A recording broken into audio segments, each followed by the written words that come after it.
معزز حاضرین جمعہ، اسلامی بھائیوں،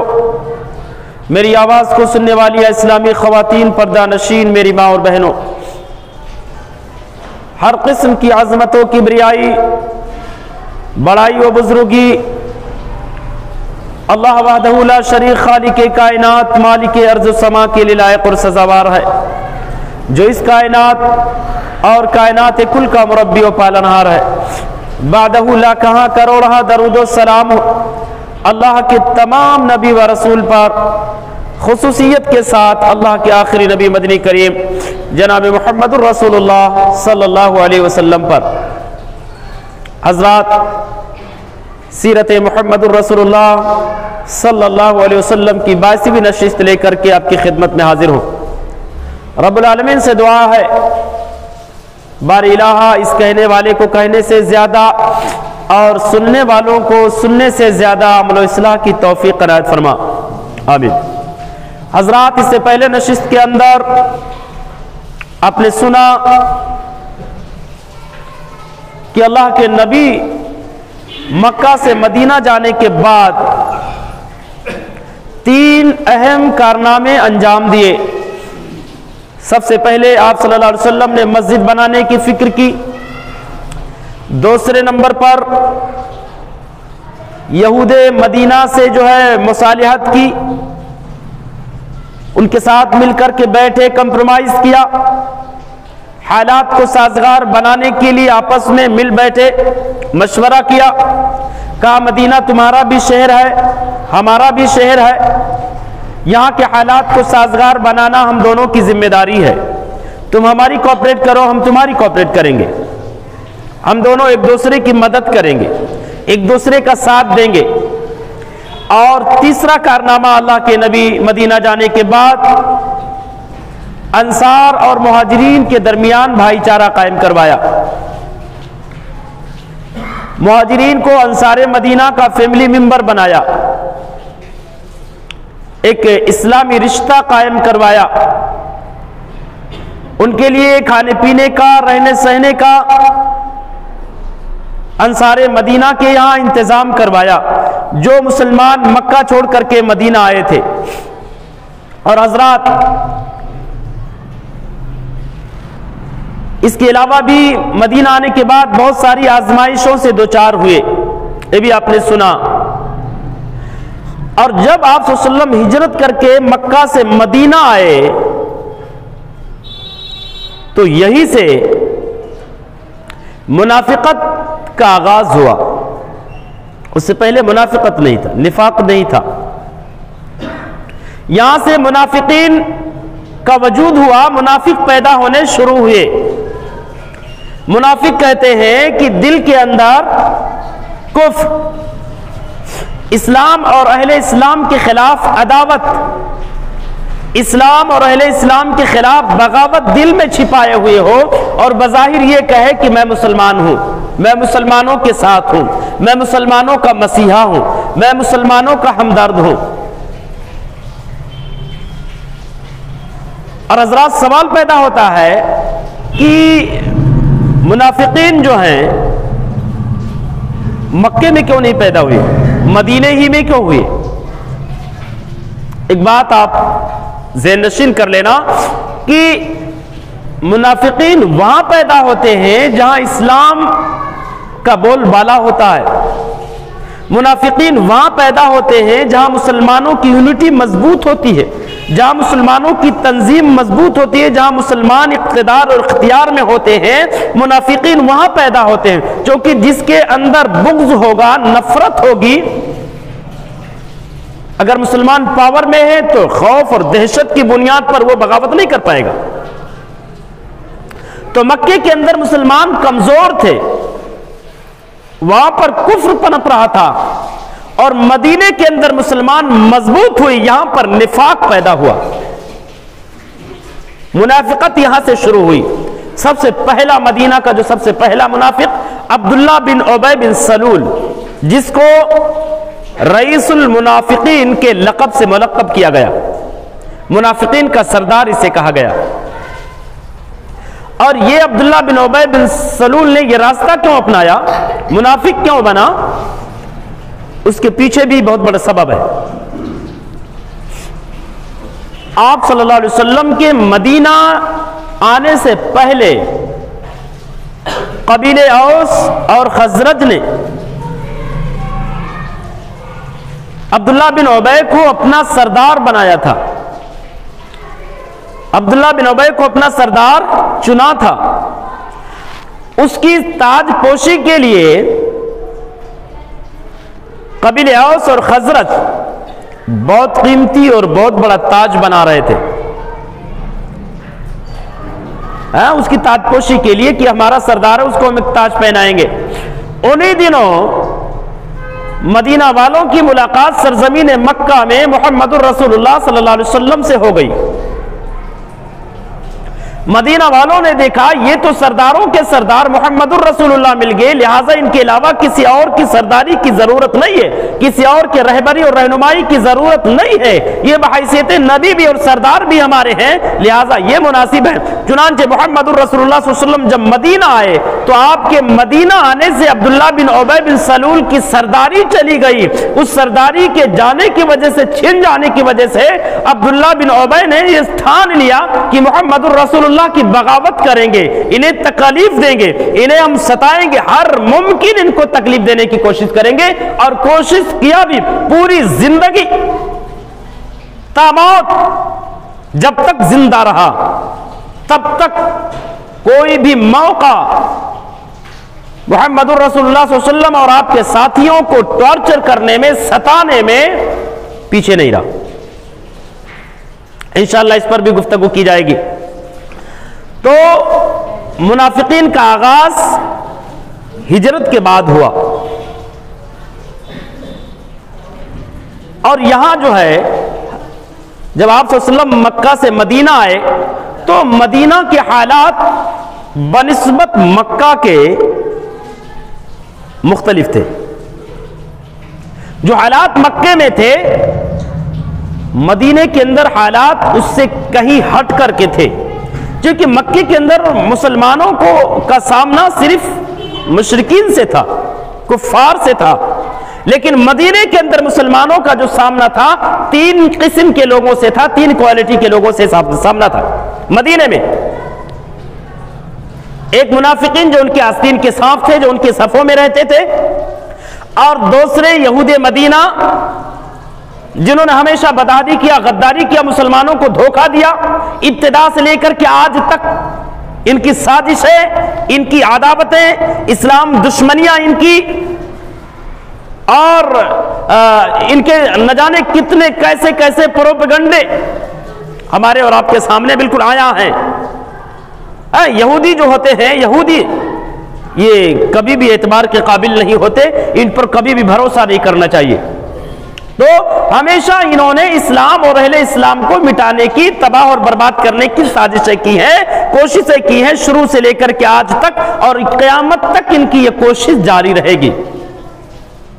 ہماری ایمانی کمزوری ان کو بڑھاوا دیتی ہے، دین پر عمل کی پابندی میں کوتاہی، یہود اور یہود کے سازش، ان کے پروپیگنڈے کو طاقت ملتی ہے۔ تو ایک منافقین جو آستین کے صاف تھے، دوسرے یہود تھے، ان سے بھی مسلمانوں کا سامنا تھا، اور تیسرے کفار و مشرکین تھے جو کلم کھلا علیہ الاعنان مسلمانوں کے خلاف تھے۔ اور حضرات مدنی زندگی کی، آپ صلی اللہ علیہ وسلم کے مدنی زندگی کی سب سے بڑی خصوصیت یہ ہے کہ جب مسلمان مکہ سے مدینہ آئے